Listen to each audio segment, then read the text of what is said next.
Praise the Lord. आप सबको जय मसीह की। मैं परमेश्वर का धन्यवाद देता हूँ आज की सुबह के लिए जो परमेश्वर ने हमको दिखाई है। धन्यवाद देता हूँ कि प्रभु ने हम सबको जीवित रखा, सही सलामत रखा।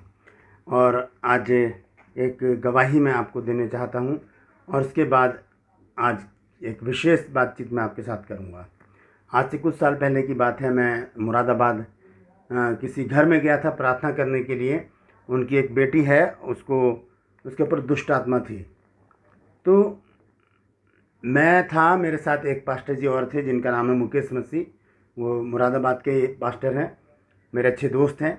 और एक भाई और थे, उनका नाम है धर्म मसीह। तो हम तीनों जब उस घर में गए तो वहाँ पर हम जब प्रार्थना करने लगे उस बेटी के लिए, तो एक तख़्त था लकड़ी का, उसके ऊपर हम तीनों बैठे थे घुटने के बल, और वो लड़की भी साथ में बैठी थी। और इतने में क्या हुआ कि हमने जब प्रार्थना शुरू की तो वो तड़पने लगी, बहुत बुरी तरह तड़पने लगी वो।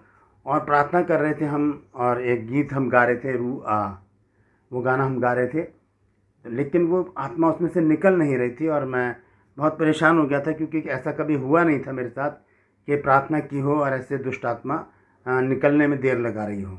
मैंने प्रभु से प्रार्थना करके पूछा, मैंने कहा प्रभु क्या बात है, ऐसा क्यों हो रहा है। तब प्रभु ने मेरे मन में एक बात डाली कि इसके बंधन हैं, वो खोलने पड़ेंगे पहले, तब जाकर ये निकलेगी। तो फिर मैंने उसके बंधन खोले, प्रभु से प्रार्थना किया। मैंने कहा प्रभु बंधन तो तू ही खोल सकता है प्रभु, तो क्या वजह है कि ये बंधन मैं नहीं खोल पा रहा हूँ। तब प्रभु ने उस बंधन को खोला। और जब प्रार्थना हमने की उसके बाद उस बेटी के लिए, और थोड़ी देर बाद वो आत्मा उसमें से निकल गई। और उसके बाद जो तीसरे भाई थे हमारे साथ, भाई धर्म मसीह, उन्होंने मुझसे कहा सर मैं आपसे एक बात करना चाहता हूँ कि जब आप प्रार्थना कर रहे थे तो जहाँ ये लड़की लेटी भी है, क्योंकि उस समय वो लेट गई थी, बहुत ज़्यादा वीकनेस हो गई थी उसको, तो जहाँ पर ये लड़की लेटी हुई है यहाँ पर मैंने एक काले से आदमी को लेटा हुआ देखा। तो कहने का मतलब यह है कि उसके ऊपर जो था एक जिन्न था जो 5 साल से उनको परेशान कर रहा था, पूरे घर को तहस नहस कर दिया था। बेरोजगार हो गए थे वो लोग, और कोई भी उनके पास सहारा नहीं था कि किसी तरह से घर का खर्चा चला लें। तो जो भी मवेशी थे उनके पास, उसी से वो गुजारा कर रहे थे किसी तरह से।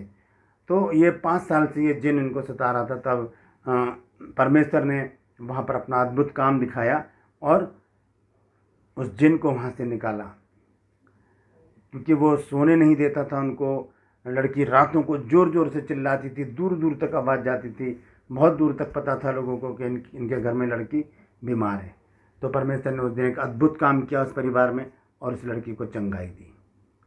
तो मैं आपका दोस्त पास्टर राज मैसी आपसे मुखातिब हूँ, और आप देख रहे हैं मेरा यूट्यूब चैनल जिसका नाम है ब्रदर राज मैसी।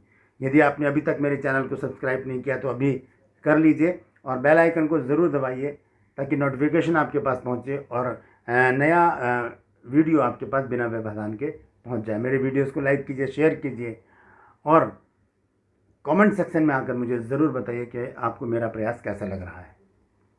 तो इस तरह से एक गवाही मैंने आपको दी है कि एक लड़की थी जिसको जिन्न था 5 साल से। ये मैं क्यों बता रहा हूँ आपको, क्योंकि आज का जो टॉपिक है वो यही है कि क्यों घरों में से दुष्ट आत्माएँ जाती नहीं हैं, ऐसा क्यों होता है। और बहुत से लोग ये भी कहेंगे कि दुष्ट आत्मा तो होती नहीं, ये तो आप गलत बोल रहे हैं, ऐसे कमेंट्स में करेंगे लोग, बोलेंगे। लेकिन बाइबल हमें बताती है कि दुष्ट आत्माएँ हैं, थी। यीशु मसीह के ज़माने में भी दुष्ट आत्माएँ थी, लोगों के अंदर समा जाती थी। और हम जानते हैं कि एक व्यक्ति था जिसके अंदर एक सेना समाई हुई थी, और प्रभु यीशु मसीह ने उन सेना को आज्ञा दी, उनमें से निकाला, और वो सुअरों में जाकर वो मर गए सुअर। तो दुष्ट आत्माएँ तो तब भी थी, दुष्ट आत्माएँ आज भी हैं, लेकिन इनसे हमें डरना नहीं है, इनका मुकाबला करना है। और मैं शिकायत करूंगा उन पास्टर लोगों से जो दुष्ट आत्माओं से बातें करते हैं। उनसे पूछते हैं कि बता तेरा नाम क्या है, किसने भेजा तुझे, कहाँ से आया है। ये सवाल पूछने की कोई ज़रूरत ही नहीं है, क्योंकि इनकी कोई औकात नहीं है कि हम इनसे बातचीत करें। परमेश्वर ने हमें एक अधिकार दिया है कि हम इनको निकाल के come out in the name of Jesus, यीशु के नाम से दूर हो जाओ। हमें ये अधिकार दिया है प्रभु यीशु मसीह ने। हमें उनसे बात करने की ज़रूरत नहीं है, उनको क्या है, निकलो चलो यहाँ से जाओ, ये घर तुम्हारा नहीं है, ये घर प्रभु यीशु मसीह का है। तो हम उनसे बातचीत ना करें, जितना बातचीत करेंगे वो उतना उसमें रमा जाएगी, और फिर हम अगर पूछेंगे तो किसने भेजा, तो वो तो बहुत चालाकी से किसी रिश्तेदार का नाम ले देंगी कि मेरे को तो इनके चाचा ने भेजा, इनकी बुआ ने भेजा, इनके ताऊ ने भेजा है। तो फिर आपस में रिश्तेदारों में झगड़ा होगा। तो इसीलिए ज़रूरी नहीं है कि हम उनसे बातचीत करें, सिर्फ उनको हुक्म दें, कह दें, कमांड करें कि get out, come out in the name of Jesus, यीशु के नाम से इस शरीर को छोड़ के दूर हो जाओ, और वो चले जाएंगे। हालेलुया। तो होता क्या है, वजह क्या है कि ये आत्माएं घरों में ही रह जाती है। बहुत मेरे पास फ़ोन आ रहे हैं आजकल, और मेरे से वो ये कहते हैं कि सर हमारे घर में है ना दुष्ट आत्माओं ने वास कर रखा है, हमें अजीब अजीब सी आवाज़ें आती हैं, और हम खड़े खड़े गिर जाते हैं, प्रार्थना करते हैं, हम प्रार्थना सुनी नहीं जाती, हम क्या करें, हम बहुत परेशान हैं। तो इस तरह की बातें, और भी बहुत सारी बातें जो मैं बताना नहीं चाहता, कि वो दुष्ट आत्मा इस तरह से वो परेशान करती हैं। तो कहने का मतलब यह है कि ऐसी कौन सी वजह है कि वो दुष्ट आत्माएं निकलती नहीं है, घरों में ही समाई रहती हैं। आइए पहले एक वचन मैं पढ़ूंगा, उसके बाद मैं आपको एक विशेष बात बताऊंगा, और ये बात हर विश्वासी के लिए है। सब लोग इस बात को ध्यान से सुने कि प्रभु क्या कहना चाहता है। हालेलुया। आइए हम देखेंगे मत्ती 12 अध्याय और उसकी 43 आयत से मैं पढ़ूंगा। यहाँ लिखा है, जब अशुद्ध आत्मा मनुष्य में से निकल जाती है तो सूखी जगहों में विश्राम ढूंढती फिरती है और नहीं पाती। तब कहती है कि मैं अपने उसी घर में जहाँ से मैं निकली थी और लौट जाऊंगी, और आकर उसे सूना, झाड़ा बुहारा और सजा सजाया पाती है। तब वह जाकर अपने से और बुरी 7 आत्माओं को अपने साथ लेकर आती है, और वे उसमें बैठ कर वहाँ वास करती हैं, और उस मनुष्य की पिछली दशा पहले से भी बुरी हो जाती है। इस युग के बुरे लोगों की दशा ऐसी होगी। ये दृष्टांत यीशु मसीह ने बताया है कि एक दुष्टात्मा जब मनुष्य में से निकल जाती है तो वो सूखी जगहों में विश्राम ढूंढती फिरती है।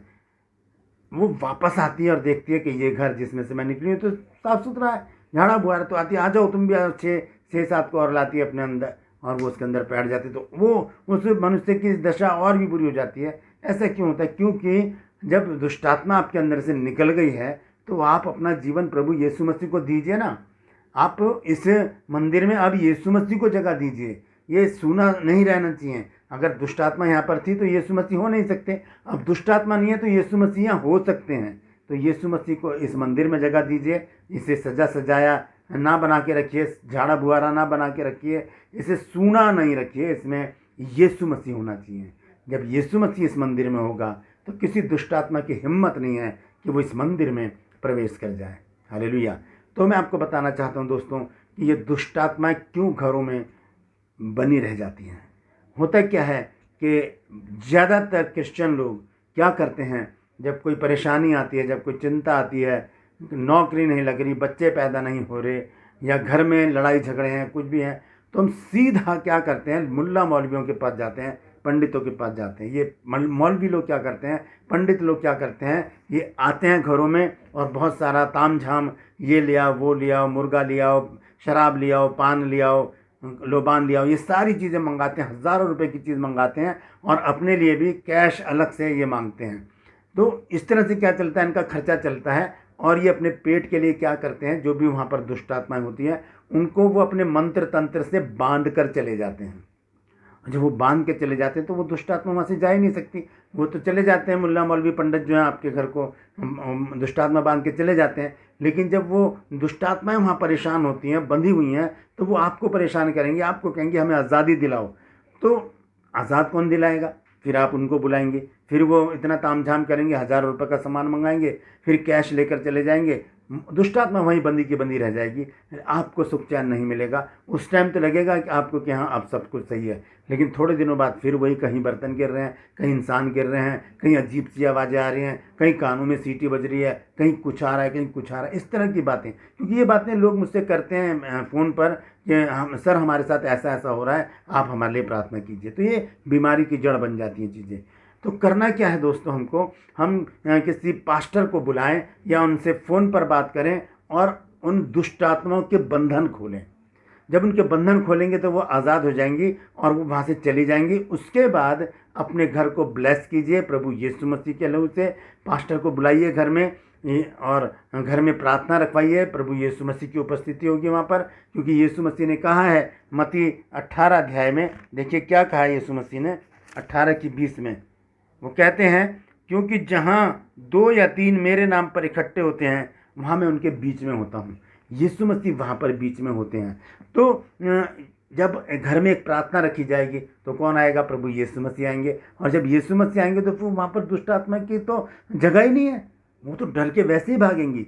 तो कहने का मतलब क्या है कि जब हम देखते हैं कि दुष्ट आत्माएँ हमें परेशान कर रही हैं तो हम प्रभु के दास लोगों को बुलाएं, तो उनको बुलाकर घर ब्लेस करवाएं, प्रार्थना करवाएं, और जब प्रार्थना होगी यीशु मसीह वहाँ पर उपस्थित होंगे तो दुष्ट आत्माएँ चली जाएंगी। सबसे पहले उनके बंधन खुलवाएं, क्योंकि जिनको, अगर आप किसी मुल्ला मौलवी के पास गए हैं, पंडित के पास गए हैं तब, अगर नहीं गए तो वो बात अलग है। आप वैसे भी प्रार्थना कराकर अपने घर को ब्लेस कराइए, दुष्ट आत्मा नहीं टिकेंगी, नहीं टिकेंगी।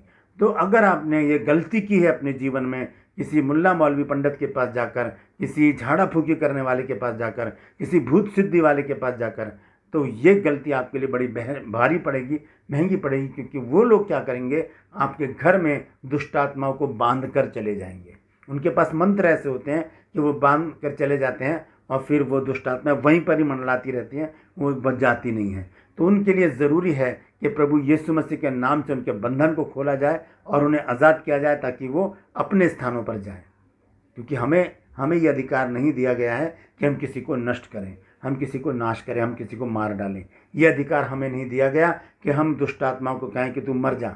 नहीं, हमें तो निकालने का अधिकार दिया गया है। आइए देखते हैं क्या लिखा है मत्ती 10 अध्याय में, क्या अधिकार दिया है प्रभु यीशु मसीह ने।